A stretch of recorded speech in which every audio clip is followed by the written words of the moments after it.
Welcome to the final module, Sales Mastery and how to easily win at sales. In this module, we'll be looking at what is meant by sales and how you're already doing it to one extent or another, and you might not know that you're already doing it. We're going to look at myth busting some sales misconceptions, and finally, how to sell without feeling pushy or salesy or any of those old school techniques that leave a very bad taste in people's mouth, not just your prospect, but your mouth as well. So let's get started. So typically, the old sales process went like this. You'd first contact a prospect or a customer out of the blue, and this is you cold calling them. You have no idea who they are. Half the time you mispronounce their name or you call them at a bad time. And then the second step is you qualify them. By qualifying is just making sure that the person is the right fit for your product. But in actual fact, you're just hoping with the old sales process because you're calling a person out of the blue. You don't know whether or not they're a good fit for you. So you're hoping that they will be a good fit. And then the third thing we do is we present our products, we present our idea, we present our service. And usually when you're presenting, we're the ones who are doing all of the talking and the customer is just receiving this verbal assault of all these facts and figures. And finally, we close the sale. We're actually praying that this person hasn't been put off by our approach and that they actually buy from us, that they actually use our service. So that's the old sales process. And you can see how this process would leave a bad taste, not just in the mouth of the seller, but in the mouth of the prospect as well, because no one really feels comfortable with such an approach. So the new sales process is this. You first build a relationship with your prospect over time. And out of that relationship, you're going to build rapport, you're going to understand them. And from there, you can understand the person's needs much, much better because they're the ones who are presenting you with their needs. And when you know what this person actually needs, you can provide them with a solution. You can show them how your product, your service, your idea is going to help them to meet their needs. And then right before we close the sale, there are going to be the inevitable objections that come up. And these are understandable. Everybody has objections to something, especially if it's something new, or you just want to make sure that the person who's selling to you is not a fraud or anything of that nature. You want to check some terms and conditions perhaps. So these are obvious, logical, and normal objections, and they are a normal part of the sales process. It doesn't mean that anything's wrong. If anything, it means that everything's actually right. So we've got the relationship. From there, we understand the person's needs. We provide them with a solution that helps them meet their needs. We hopefully navigate any objections that may come up. And then finally, we close the sale. And this is a far much more smoother. It's more organic. It feels much more natural because you're not necessarily selling something to someone. You're not trying to force something down someone's throat. Here, you're building relationship, and out of that relationship, you're helping them to understand what your product does, and you're helping them to actually meet their needs, to solve their problems in some kind of way, which leads very nicely to understanding what is meant by sales. So sales, what is sales? Sales or selling is simply the ability to improve the conditions of somebody's life. That's all that sales is. You're not trying to get money from someone. You're not trying to sell them something that they don't need. You're not just trying to hit certain numbers. You're helping them improve the condition of their life because your product is going to help them in some kind of way, and they might not know that. They might not know that your product is the best for them. So the act of selling is the act of closing that bridge between what you know and what they need. Sales is the best way of going about doing that. And do you already know how to sell? And the answer to that is yes. You've been doing it your whole life. Everybody knows how to sell. We just might not know the sales process in a very refined way, but sales is within every one of us. Think of it this way. When you recommend a great movie to a friend, you're selling them a movie. You're telling them, this is the kind of movie for you. It's got your favorite actor, the score, the plot, all these things. You know what this person needs and what they like, and you know that this movie is going to be the best for them, and you're closing that bridge, right? They might say, I heard this and this and that about that. That's an objection. And you close those objections. No, that's not the case. This is actually what happened and all these things. So you know how to sell in that regard. When you're a child, when you're a kid, and you wanted an ice cream, and you go to your parents or an uncle, whatever, and say, hey, can I please have an ice cream? They say, oh, not now. And what would you do? You try and overcome those objections. Oh, no, I promise I'll clean the yard. I'll do my homework. You know, you're doing all these different deals and negotiations, just trying to get that ice cream. You pull moves out of your pocket that you never knew that you had. When you tell a friend not to go to a restaurant after you've had a bad experience, maybe everybody else is raving about how great this restaurant is and the service and the food, and you go there a couple of times and the food isn't that great and the service isn't that great, and you have to wait 2 hours to get a seat, and you saw a rat running around the corner or something, and you're going to tell your friend, no, that is not the restaurant for you. They say the food is like this, but it's actually like this. You know, you're overcoming all those objections and you're showing them that this thing is not going to meet your needs. Go somewhere else. When you try and convince a child to do their homework, you know, that's you selling the idea of them doing their homework. Perfect example of sales is going on a date. You're selling yourself, isn't it? Or going for an interview. You've got the relationship. You try and understand the person's needs. What is that they're looking for in a partner? And then you're going to show them hopefully how your package is going to help them meet their needs. And then obviously out of that, they're going to have objections. Oh, is this person just saying this just so they can have another date, or is it just a front? You overcome all those objections. Oh no, I'm not like the previous guys that you've dated. This is how I'm different. Oh yes, I can understand how that would be a worry for you. I've had that same experience myself. You're overcoming those objections and hopefully closing the sale, getting that second date, or getting the person to marry you or something. So that's a perfect example of selling yourself. And some people might explain to you, oh, no, I'm not a good salesperson. Oh, because of this and that, I'm too nervous in front of people. I wouldn't know what to say. I feel very intimidated and all these things. They're selling you the idea, or you're selling yourself the idea of why you're not a great salesperson. So by actually saying that you're not a great salesperson and explaining that, you're actually selling it. So you're proving yourself wrong, even in that regard. Everybody knows how to sell. It's within us, and you've been doing it all along. And if you think of most conversations that you have with friends and family and colleagues, a lot of those conversations are sales. I mean, there's no money being exchanged at the end of the day, but there are ideas, you know, there's recipes are being shared, television programs are being recommended, restaurants are being recommended, jokes and all these things are being shared. So we're selling all the time. And I'd just like you to just actually look around your life, your day-to-day life, and just think to yourself, how am I selling in this moment? And how am I selling to myself in this moment? You know, when you convince yourself to go to the gym, when you didn't feel like going to the gym, you've sold yourself on the idea of going to the gym. Or maybe you weren't going to do something, or rather, maybe you were going to do something and you talked yourself out of that. In a sense, you've sold yourself the idea of not doing that thing anymore. So we're always buying and selling, if not to other people, to ourselves. So here are some common sales misconceptions. The first one here, a very common one, is sales is about making people buy things that they don't want. And is that really the case? You know, a lot of people are thrown off by sales because they think, oh, you know, that experience of the second-hand car salesman, you know, the sleazy one with the shiny suit, or you know, just selling you a car that doesn't work and making you buy something that you don't want. That is not sales, right? Another misconception is that great products sell themselves. This isn't always the case, and I'll explain to you why in the next few slides. But you can have the best product, but if nobody knows about that product, how can anyone actually buy that product? The third one is that you have to be extroverted, aggressive, and fast talking to succeed in sales. Well, that very old school, old-fashioned idea of salesmen, and nothing could be further from the truth. You don't have to be an extrovert, nor do you have to be an introvert to succeed in sales. In fact, in most studies, it's shown that introverts actually outsell extroverts in sales, because introverts aren't doing most of the talking.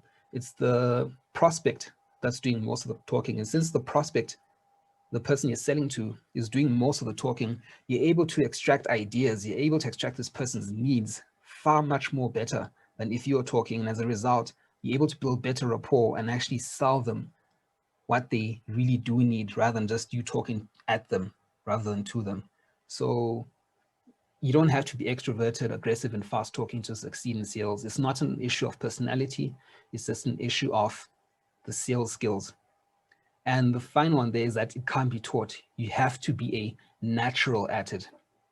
And nothing could be further from the truth. Anybody and anyone and everyone can learn sales. It's just a mindset, and it's a series of techniques that anybody and everybody can apply, and you have already been applying, as I've already explained. So here are the truths about sales. The first is that you won't last very long in any field if you're dishonest and only about getting money.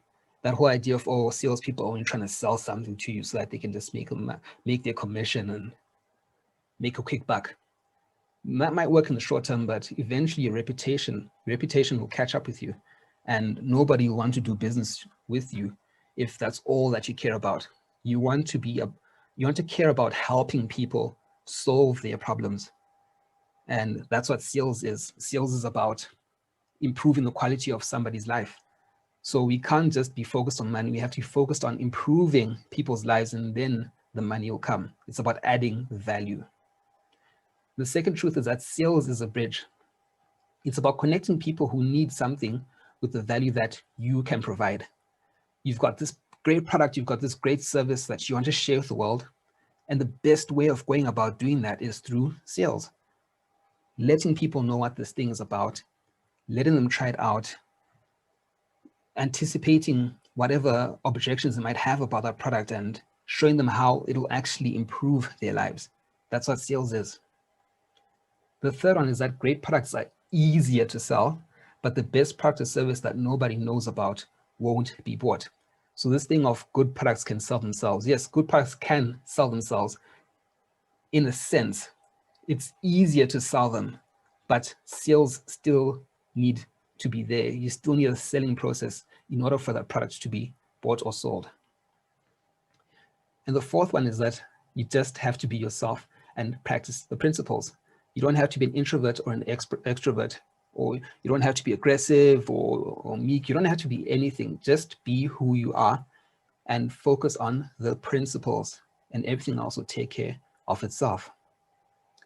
And finally, anything can be learned with enough focus and commitment. It doesn't matter if it's sales or riding a bike, learning how to drive a car, flying a plane or a helicopter, programming a computer. You can learn anything with enough time, with enough commitment, and with enough focus.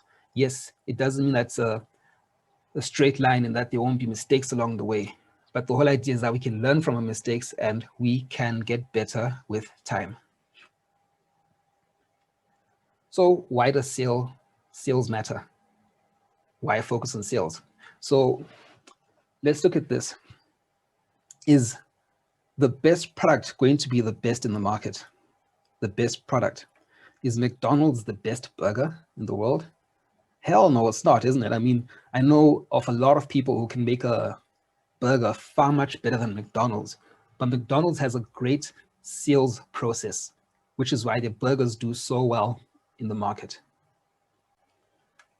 You might be able to make a better burger than McDonald's, but if that was the case, then how come you don't have more money than McDonald's? It's because McDonald's has a better business process and a better sales process, right? So it's not necessarily always the best product that wins in the market. The best product might be easier to sell because people actually like it, they enjoy it. They have a great relationship with the product, a great association to it, but that's not the product that wins in the market. And then you might think, okay, maybe it's the best managed business that does well in the market. And if you think of companies like Enron, if you looked at Enron's management team, these guys were amongst the best in the world, at least the best in the country.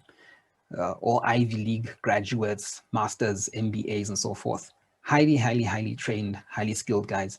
And that company went under hard, badly, right? If you think of movies, you can have a movie that's got the best cast, best script, excellent director, and a movie can still tank at the box office. So although a well-run company does have a higher chance of doing better in the market, it doesn't guarantee its success. And you can still have the best management and have the company still go under. So that's not necessarily always the case. Okay, now let's look at Apple and the iPod. Not the iPhone, just the iPod. Now, the iPod was not the first on the market. There were a whole bunch of other companies. I think Microsoft and HP had all released their own versions of MP3 players in the early 2000s. So it wasn't the first, and it certainly wasn't the best, because these companies had already, these other companies that went Apple had already released the second and third versions of these MP3 players, and there were mini disc players back then as well. So if you actually look at the trajectory of the iPod when it was first released, sales actually went down. Apple lost money for about 2 or 3 or 4 years after the iPod had been released. It's only when sales happened, when they changed their sales process, when they changed their marketing process, that sales then picked up and the iPod dominated the market, and nothing came close to touching it ever since. So everything starts with sales. Think about this. Nothing happens until you sell something.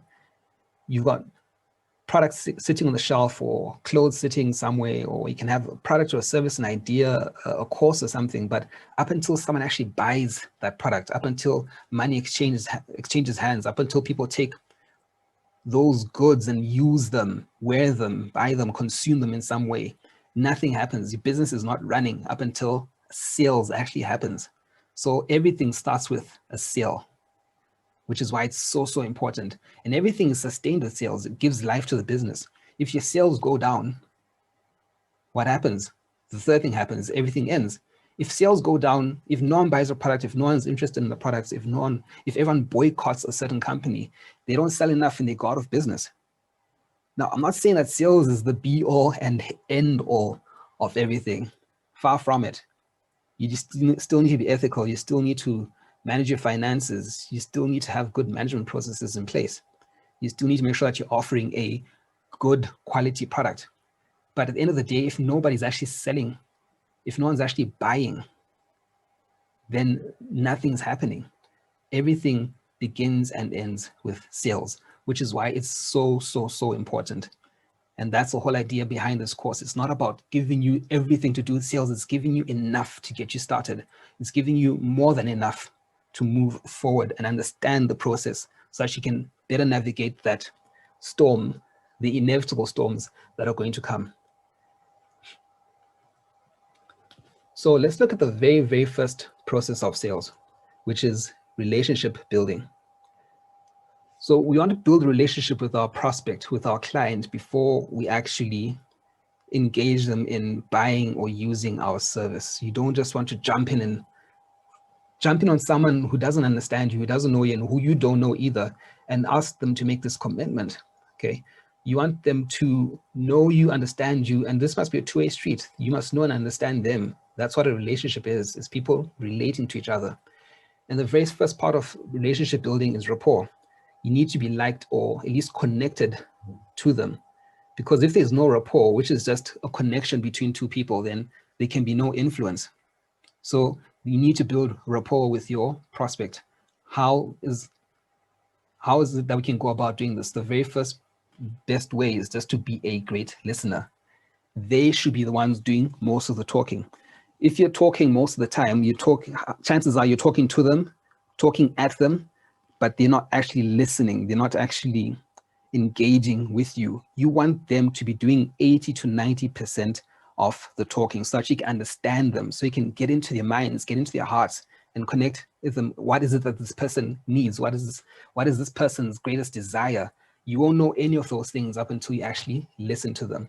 And it's not just listening on the surface. You actually want to do really deep, engaged listening, which brings me to my second point, which is that of visual, auditory, and kinesthetic.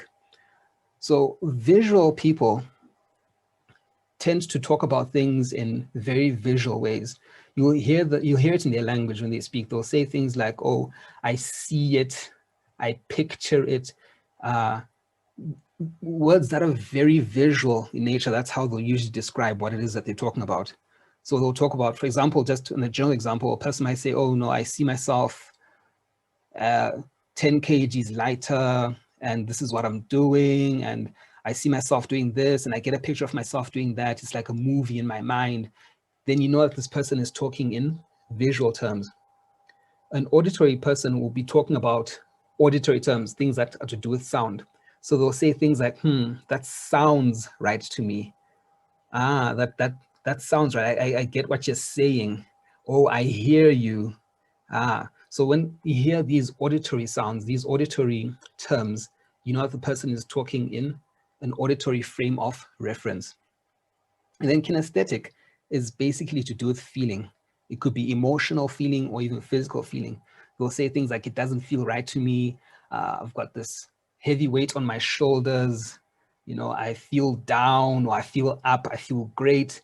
Whenever they're talking about feelings, both physical or emotional, they might use metaphors to describe how they're feeling.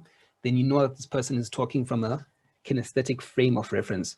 So whenever a person's talking, you want to make sure that you're paying attention to what it is that you're saying. Because if I'm talking about how I see myself doing something, I'm getting a picture of all these things, and you then come and talk to me in an auditory frame of reference, but you're not using my language to describe what it is that I'm talking about, that can break rapport. So if I'm saying, I see myself at the top of a mountain, and then you say, yeah, I hear you, that sounds great.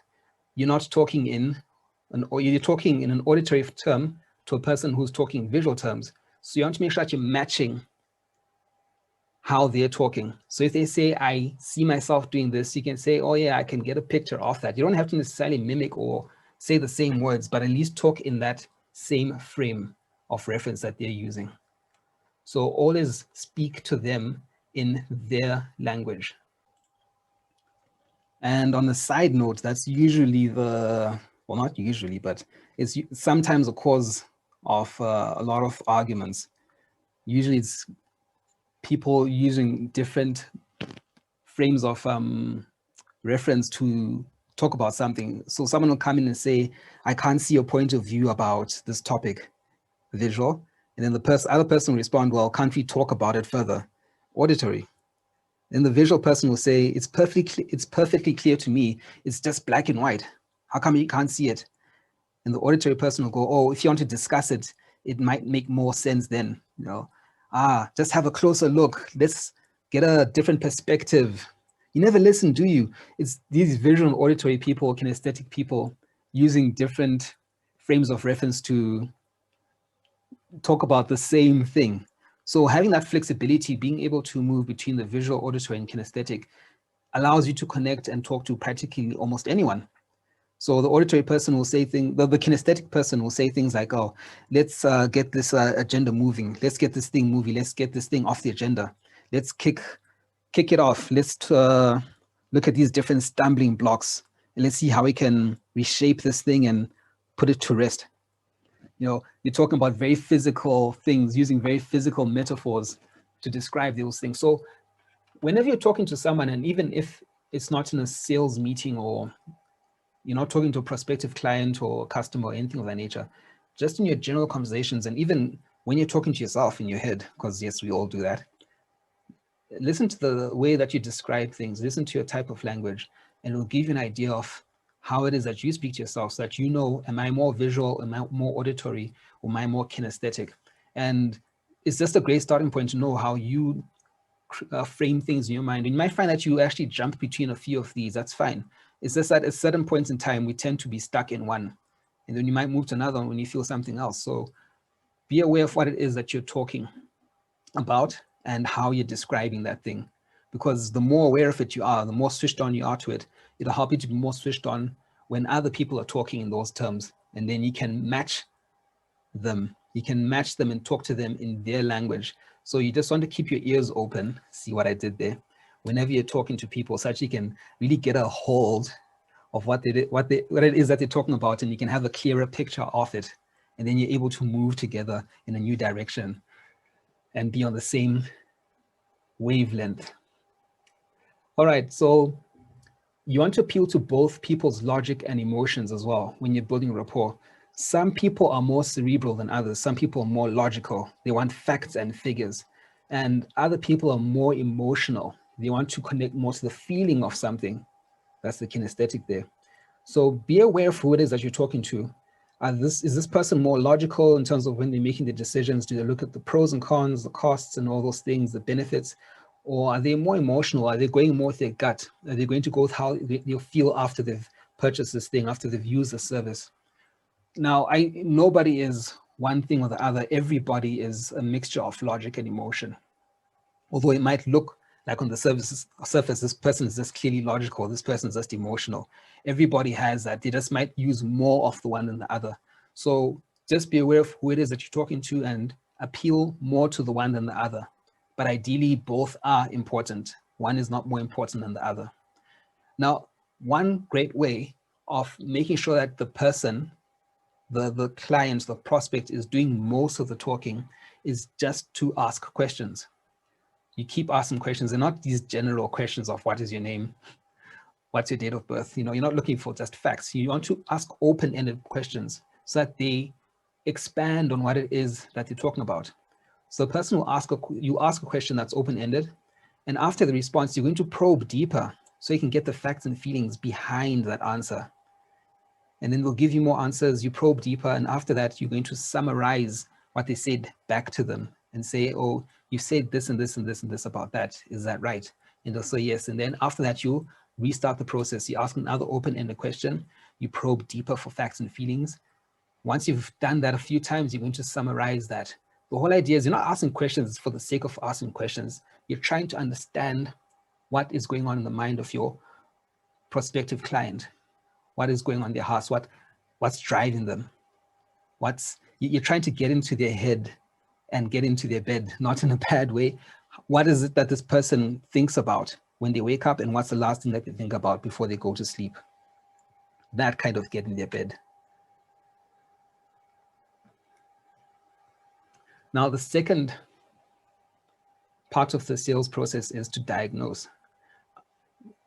Linked very closely to the very first part there about asking questions is that you're trying to find out what their needs and values are. And in order to do that, you need to dig deep and you need to ask them the questions. What is most important to this person? What is their best hope for the future? When they see themselves 5 years from now, what is it that they want to be doing? How do they want to feel? How do they want to live? What is it that they're thinking about? How do they talk to themselves? What they look like? What's their weight like? All those things. You're trying to figure out what does this person want and need, right? That's all you're doing when you're asking these questions. And then you want to build their needs. Let me explain what I mean by that. You want to visualize the problem. Now, when you go to the doctor, you're not going to walk in the doctor's office and then not say anything. And then the doctor, imagine this, you go to the doctor and the doctor spends most of the time talking to you. They're not asking you questions about what it is that you need.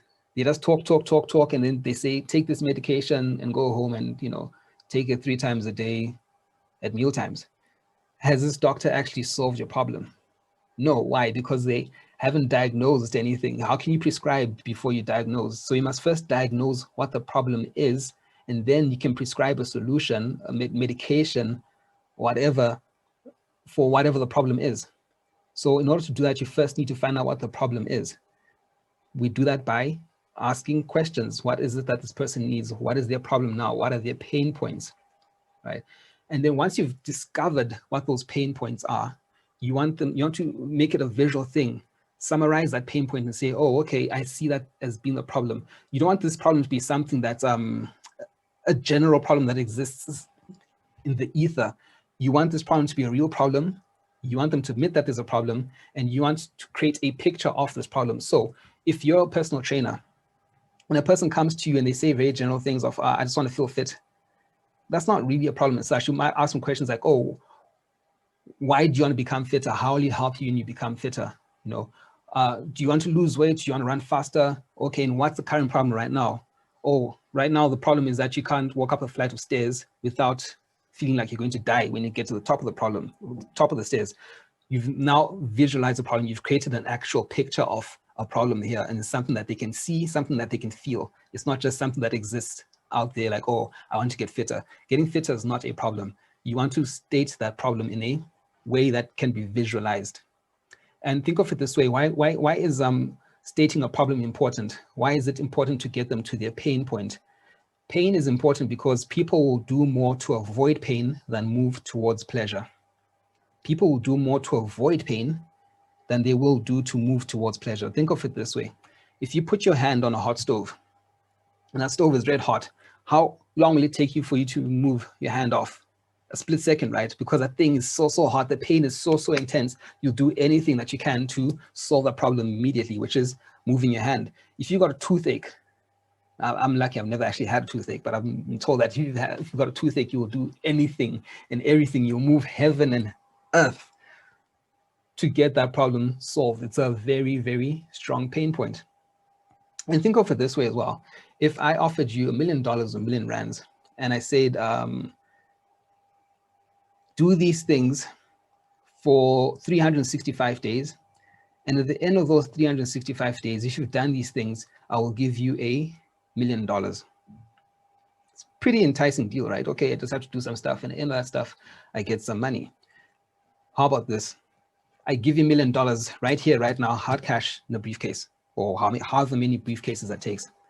Here's $1 million. For every day that you don't do these things, I'm going to take money away from you. And at the end of the year, if you haven't done any of those things, you don't get the money. So every time you don't do something, money gets taken away. So people will do more to keep what it is that they have than try and get something that they don't have. So people will do more to try and avoid the pain of losing $1 million than they will do trying to work hard to try and get $1 million. The pain of losing money is more intense than the pleasure of getting it. So it's the same thing with your prospects and your clients. You want to make sure that there is a pain point that is there, because pain will move people. It's quite simply this. You want to disturb them. You're not trying to put this person in a point of pain just so that, you know, they feel bad and you've got this power or authority over them. That's not what sales is about. You're trying to disturb them temporarily so that you can relieve that pain using your product or your service. Because quite simply, this is it. Undisturbed prospects will not be moved to action. An undisturbed prospect, an undisturbed client, an undisturbed customer, potential customer, will not be moved to take action. They won't be moved to buy the product or service. If there's no pain, if there's no problem, if there's no issue that needs to be resolved, then why would they want to actually use the product or service that you have? So an undisturbed prospect will not be moved to action. You need to get them to that point where they admit that this is a problem for them. So you want to show them the gap between their vision of the future, which you've gotten from asking them questions, and what their currently reality is. That gap there is going to cause pain in and of itself. And if it doesn't immediately cause some pain or some tension, some discomfort, what you can then do to increase that pain or discomfort is you can increase the frame, the time frame, the intensity, or the cost in some way. So you can say, oh, okay, if you stay at this particular weight that you're at right now, do you think in 5 years' time, you'll weigh the same or you'll weigh even less? And what's that going to do to you? How's that going to make you feel? What's the increase the intensity of it, right? Will you feel better than yourself? What's that going to mean to your relationships? What's that going to mean in terms of your finances? What's that going to mean in terms of your health, your emotional health, your physical health? What's it going to cost you? All the things that you're going to be missing out on. You increase the time frame, you increase the intensity of that, increase the cost in whatever form, and by doing so, you're actually increasing that discomfort, you're increasing that tension, you're disturbing them in that process. You're not shocking them, you're not using shock and horror techniques. Remember, you're doing this with rapport, which is my second point there. You want to challenge them if necessary with rapport. By challenge them, I mean that if they say, no, it's not that bad, you say, yeah, I actually think it is that bad. Now, you can't just challenge a person out of the blue. Remember, you've built rapport with them first. You've got into their heads and the hearts. You're connected to them. You're doing this with caring. You're doing this with empathy. You're not just doing this like a cold robot. So if you challenge them and you've got rapport with them, they actually will listen to you. And there's this thing that people are sometimes afraid of challenging someone because they say, oh, if I challenge them, if I call them out in their BS, then, you know, they'll walk away, I lose a customer. And that actually is a risk. But from what I've found is that you might lose 1 in 5 people from challenge them. If you've got 5 people and you challenge them, 1 person might walk out, but you'll get the other 4, and the other 4 will be far, far much more committed than that 1 that walked away. So if necessary, it's not necessary that you must always challenge them. But if you've got rapport and strong enough, challenge them and say, I actually disagree with you. I actually do think this is a problem. I've seen this in other people and, you know, it's cost them their lives. If not in terms of them actually dying, in terms of the quality of their lives, they've lost out on all those years. Why spend another day doing something that you don't have to? So the final thing in terms of diagnosing the sale, in terms of actually admitting that there's a problem, is that you want them to admit that they need the product or service, or that there's a problem, rather than you saying it. So you want to ask them, would you agree with me in saying that this product would be helpful to you? And then they say yes to that, rather than you saying that I think my product or service is the best for you. You want it to be coming from them, not from you. Because if it's coming from you, then in a sense, we're going back to that old school selling thing. Oh, this person's just hurting me so that they can make a sale. They must be the ones that admit that there's an actual issue there. So to summarize, we've built rapport with your clients. You've understood their needs. By understanding their needs, then find out what their pain points are, and you want to intensify those pain points so that you can then offer them a solution with your product. And you want them to admit that there is pain or that there's a problem there. You don't want that to be coming from you.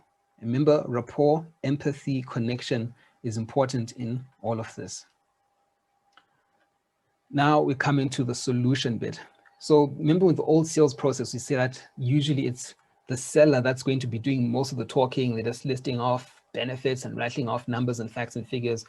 And the prospect is just sitting there with these wide open eyes and their mouth is open, just mouth breathing at you. And this verbal assault, verbal diarrhea, that's just too much for them.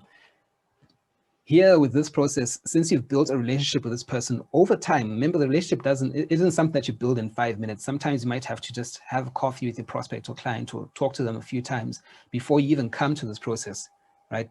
This can be done over one sitting, can be done over many different sessions. It doesn't matter, just have an idea of the process. But here's the most important part here is the solution. So the solution, now you're telling them how your product or service is going to help them. And in order to do this, you need to know the features of your product or service, right? So features being the things on the surface, you know, how much the cost is, the price, the time frame, where and when, the how, all those things, the color, sizes, shapes, and so forth. Those are features and they are important, but those aren't the things that actually move the client into using the product or the service. What helps them is knowing the benefits, the actual solutions, not just the features. So what solution do you provide with your product or your service? What are you actually helping them to do?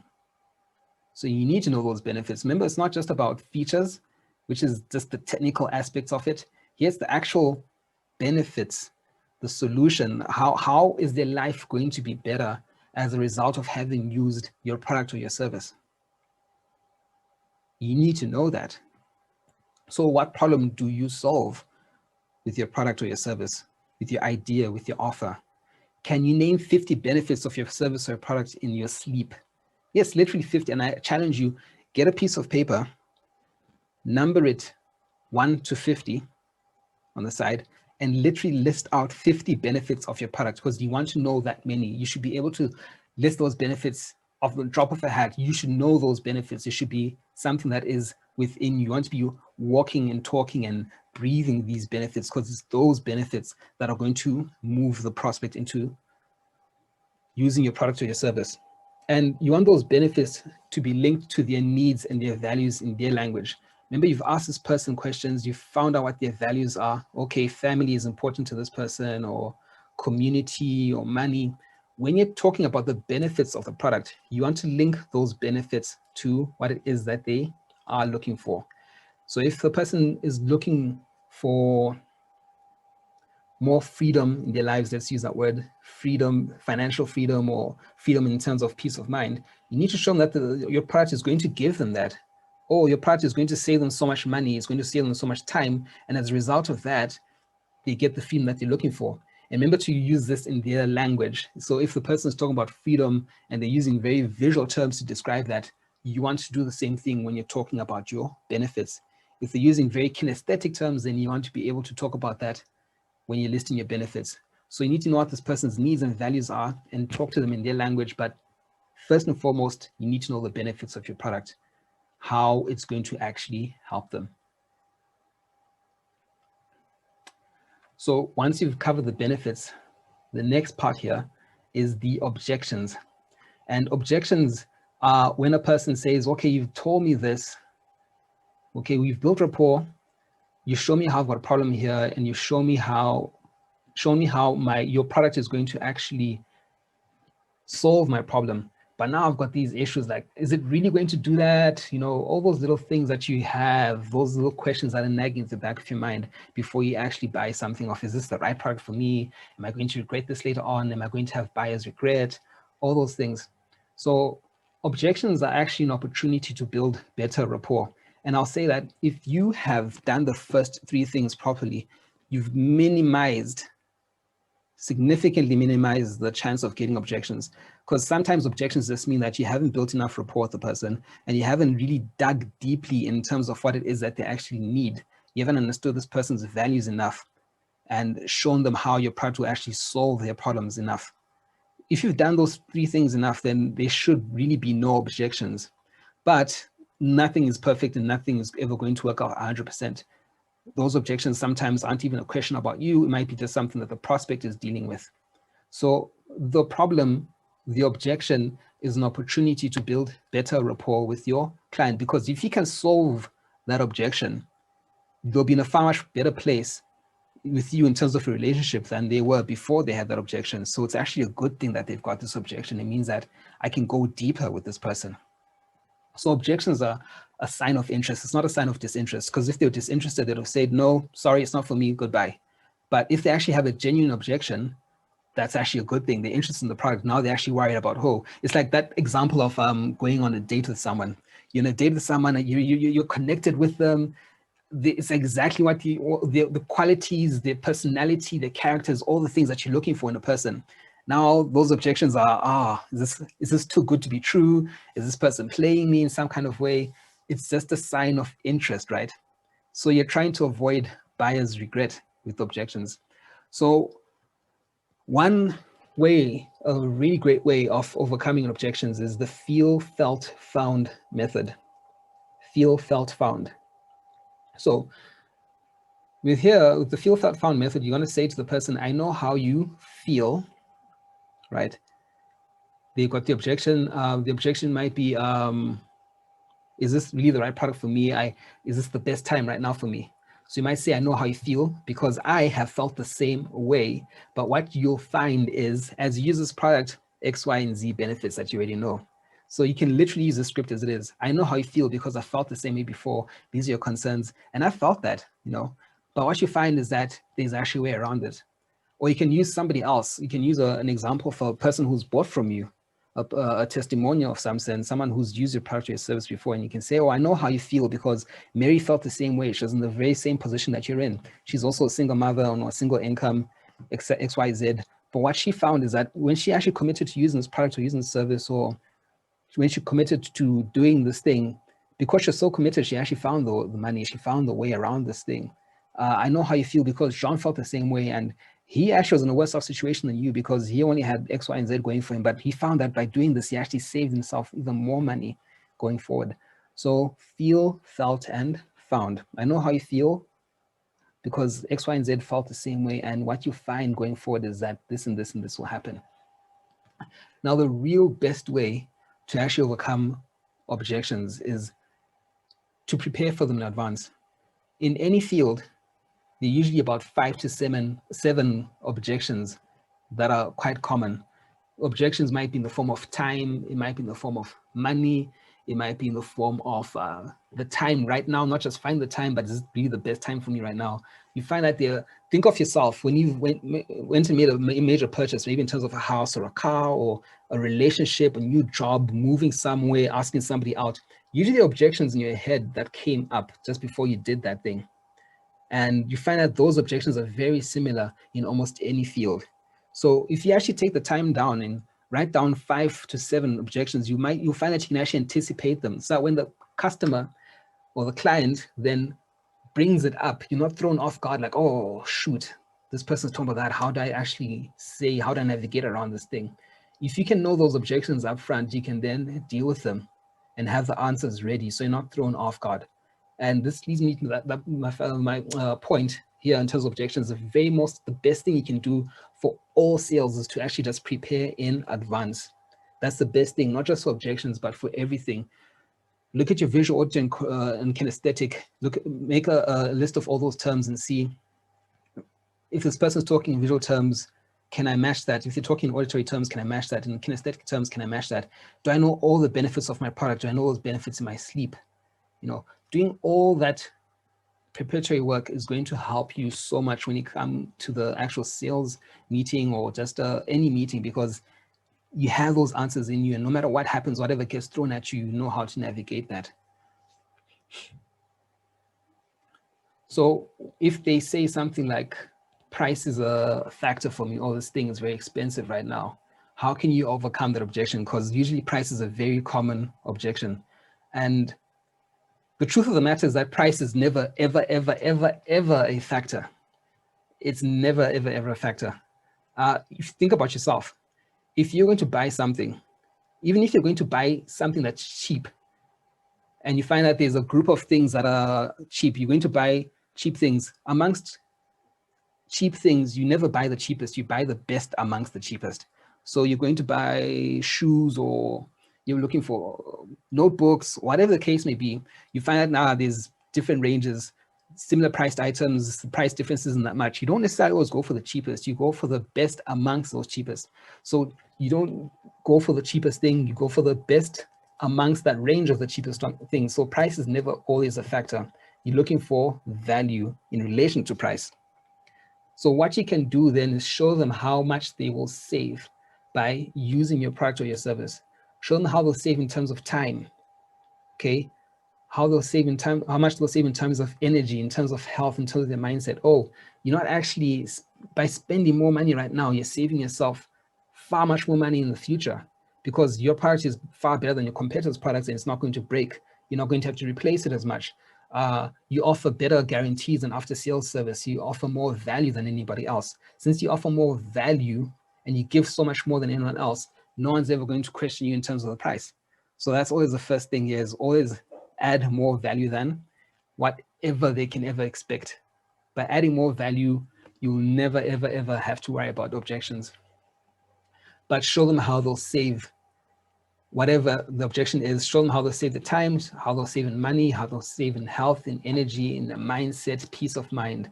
Another thing that you can do if you're talking about price is you can offer them a trial period and say, okay, you know what, you can try this thing out for 1 month, no cost. End of the month, we can then discuss if you're willing to take this thing up.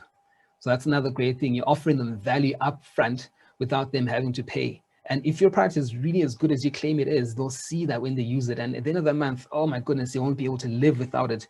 And they'll be begging you to sign up, usually before that month or that trial period is over, because I know you're giving them the best value they can ever ask for. So price is never, ever the factor. So some more common objections there is not enough money right now. And you can ask them this: if money wasn't an issue for you, would you still want to move forward? And they might say, oh, yes. And then what can you do in this thing here? You can then offer them maybe a payment period and say, okay, how much money do you have right now? And let's see if we can work out a payment plan to cover whatever the shortfall might be. So if money wasn't an issue for you, we just want to move forward. And if they say yes, then objection overcome, right? Not enough time. The time doesn't really work for me right now. So you could ask them this: what would work for you? What would work for you? You're now putting the ball back in your court and finding out if they can actually give you a time frame that could work for you. And then if you're flexible enough, you can work together and find something that works for both of you. They might say they need time to think. And then you ask them this: what do you need from me to know if this is right for you now? What do you need from me? So they need time to think. Obviously, need time to think. They want to mull over this thing. You can ask them, put the ball back in your court once again. What information, what assurity, what reassurance would change your mind if you knew it right now? And I can give that to you right now. You're helping them to bridge that gap. You're helping them to close the amount of time that they need.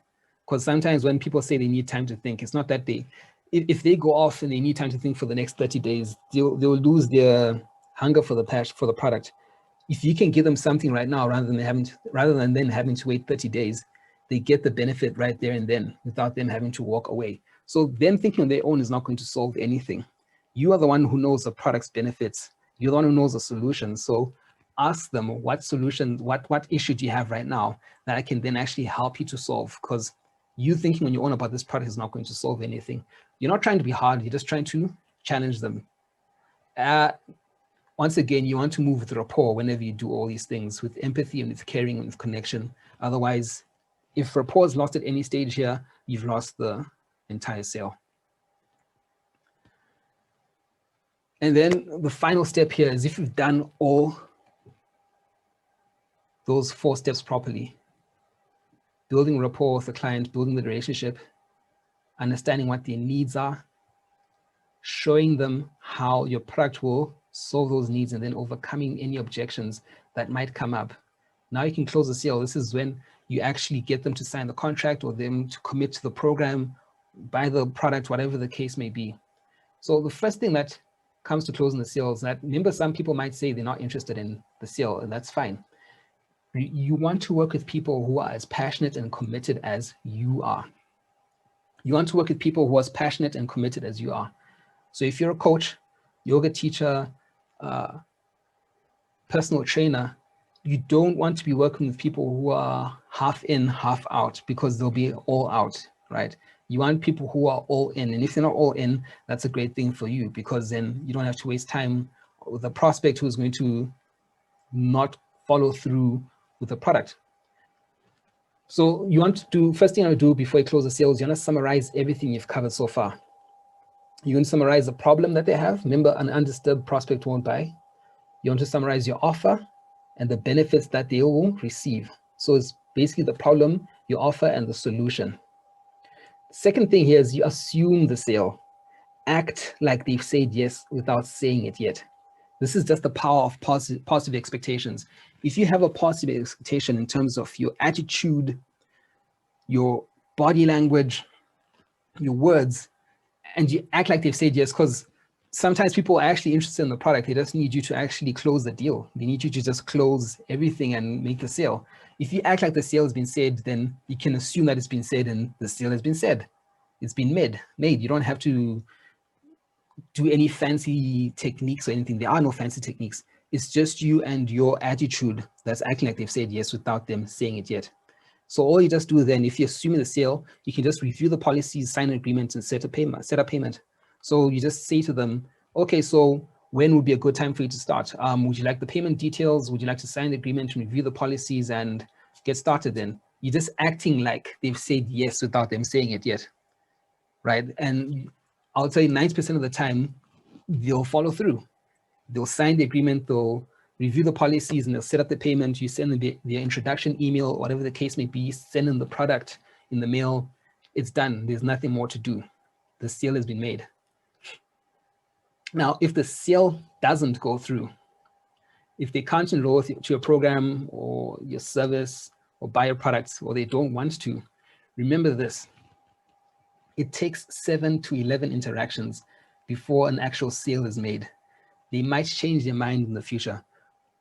Usually you have to engage or interact with a product or a service about 7 to 11 times. It means that you want to be exposed to the sale. You want to be exposed to an idea or exposed to a person, a product or a service a number of times, see a couple of see from different angles, have that thing run in the back of your mind before you actually commit to buying this thing.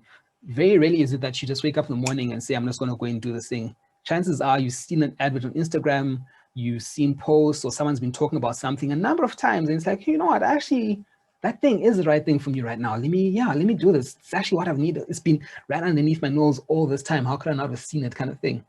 So typically, that's usually the case with almost anything. Same with your product. You want to give them space to actually interact with you a number of times before they actually commit to you, and that's fine. So if they say no now, they don't want to do it just yet, just remember that they might change their mind in the future. So keep that at the back of your mind. So if that does happen, find ways of adding value to them right now. How can you do that? You can give them a free resource. Maybe you've recorded an audio training program or video training. Maybe you've got an ebook, or you've got a complimentary training service, like a 90-minute free coaching service or something. Offer that to them. Offer them a sample or a trial run and say, okay, no, that's fine. You know what I'll do for you this week is that I'll give you access to this thing for 1 week or for 1 month, whatever the case may be, and no obligation. If you want to continue end of the month, that's up to you. If not, it's still open to you. You adding value to them in that moment, because the nice thing about that is that they walk away from that interaction feeling positive, feeling great, and you've actually given them something at no cost to you, at no cost to them. That's a great way of building rapport with a prospective client, because they might go and tell someone about that, which is a great thing. So find ways of adding value to them. Ask them if you can add them to an email list. And maybe later on, if you're developing more packages, more coaching packages, more yoga packages, or maybe a video training series, or whatever the case may be, you might be able to send them more relevant products at a later date and time. So maybe 3 months down the line, 6 months down the line, you might have a new updated program, or whatever the case may be. You can then contact them again and say, I'm rolling out this updated version. Maybe you might be interested in doing this thing right now. So ask if you can add them to an email list. But it is important to ask them. Don't just assume that they want you to put them on an email list. Ask them for their permission.